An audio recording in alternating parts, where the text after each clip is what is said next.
Hello, this is Virgil Labrador, Editor-in-Chief of Satellite Markets and Research, and we're here at the Inmarsat booth at CommunicAsia 2014 in Singapore with Todd McDonell. He's the Vice President for Global Government Solutions of Inmarsat, and here to talk about the status of Inmarsat's future projects such as the Global Express and the prospects and trends in the Asia-Pacific region is Todd. So Todd, welcome to this videocast. Yeah, thank you, Virgil. Well, I think let's get it out of the way at the beginning. You know, I think the buzz in the industry is that because of certain failed launches, that it might impact the launch of your Global Express system. So give us a status on that. Yeah, okay, so there is a regulatory board review going on for the Proton launch at the moment, and so we haven't got the outcome from that yet, so we don't know whether there will be a delay or not. At this stage, we're still forecasting to have a global service by mid next year. Mm-hmm. So we believe we're going to get some 2 more spacecraft away this year, but we are still waiting for that regulatory board report to come out, so it's hard to know until we get that information. So it's going to be next year, mid next year? Yeah, so we're certainly saying by mid next year we'll have a globally available commercial service. And what impact would that have in the Asia Pacific? What can you offer for that to the region? Right, so the first thing about Global Express is that it is a global high bandwidth communications network. Mm-hmm. So basically all the other systems before Global Express are essentially broadcast satellites that are doing a comms job as well, or a telecommunications job as well. Mm-hmm. And they're all a bit different. So if you want to use the same service in different parts of the world, right, the link budget, as we call it, is different. Therefore, the data rate you might get is different. It's right, not really, it's a bit of a patchwork quilt, we would say.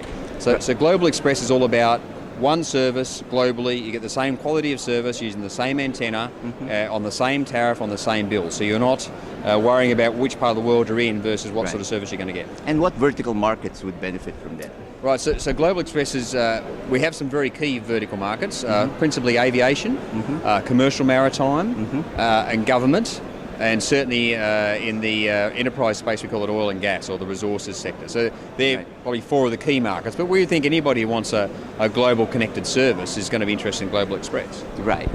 Now, how big of a chunk of Inmarsat's business is in Asia? Okay, so we wouldn't normally report that kind of information specifically, but Asia is a very important market for Inmarsat. Mm-hmm. We have teams in Australia, Singapore, China, mm-hmm, Hong Kong, so we have quite a spread of people in Southeast Asia, and we see that as a very much important growing market. Right. Of course, the Chinese government has installed a satellite access station in China. Right. That's the first time we've ever done that, so that, I suppose, is an indictment of the sort of business we see coming out of Asia and places like China. Right. So how do you see going forward, you know, the industry here and the demand for your services? Yeah. So certainly one of the things that's happening in Asia at the moment is teledensity is increasing, and the various countries in Asia are expecting more telecommunications connectivity. So mm-hmm, Global Express plays very well into that. Some of the biggest growing markets in the world, for example, in aviation, mm-hmm, are in Asia Pacific or in the Asia region. So right, people are expecting more and more to get a connection wherever they are, and that includes on planes. Right. I believe we've announced that our launch customer for the commercial aviation service on GX is one of the Chinese airlines, right, as a demonstration of how big we think that market is. So right, Asia will get, I think, a very large amount of benefit, right, in terms of getting a one common connection, whether they're flying in a plane, sailing on a ship, and so on. Right. And whereas other markets of the world are very much used to having a lot of telecommunications capacity, Asia is just entering into that now. So that's right, why we think Asia in particular will have a lot of interest in things like GX. Right. Now, for the benefit of our viewers who aren't here or who won't be able to attend the conferences, you know, you spoke at the session that moderated on the satellite mobility. Uh-huh. Give us your views on that particular subject. And yeah, sure. So I think one of the first things to think about in mobility terms is that mobility is not the same thing to everybody. So mm-hmm, we have customers who expect mobility to mean that they can use communications while they're actually moving, right, or perhaps while they're, as we would say, paused, they've stopped to actually communicate. Mm-hmm. We have other customers, however, who see mobility as the ability to go anywhere in the world and get a connection. So in other words, they don't want to use it on the move, but they mm-hmm, expect to get the same sort of service wherever they need to operate. I mean, we have government customers today who rely on weather monitoring and water monitoring and so on, who have connection systems all across the Pacific and Indian Oceans. Mm-hmm. And those systems are all based on Inmarsat networks because they know no matter where they go, they're going to get an Inmarsat connection, and the connection style, type, quality and price is the same. Right. Right. So that makes quite a big difference. So I think some people get a bit hung up by mobility being associated with a car or a boat or a plane, if you like, but I think it's not quite that straightforward. Right. I think another thing that's happening in mobility is that people expect to get this connection wherever they are. So we talked already about aircraft having access to that, and certainly ships.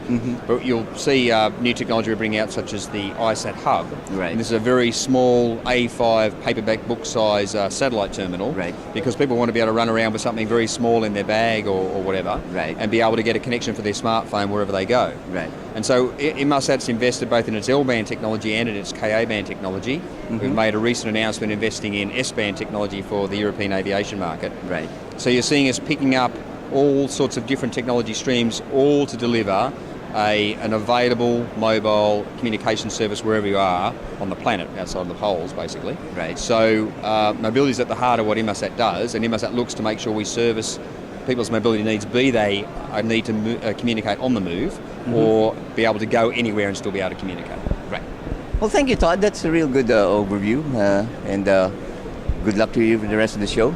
And for all the news and information in the global satellite industry, you always have Satellite Markets and Research at www.satellitemarkets.com.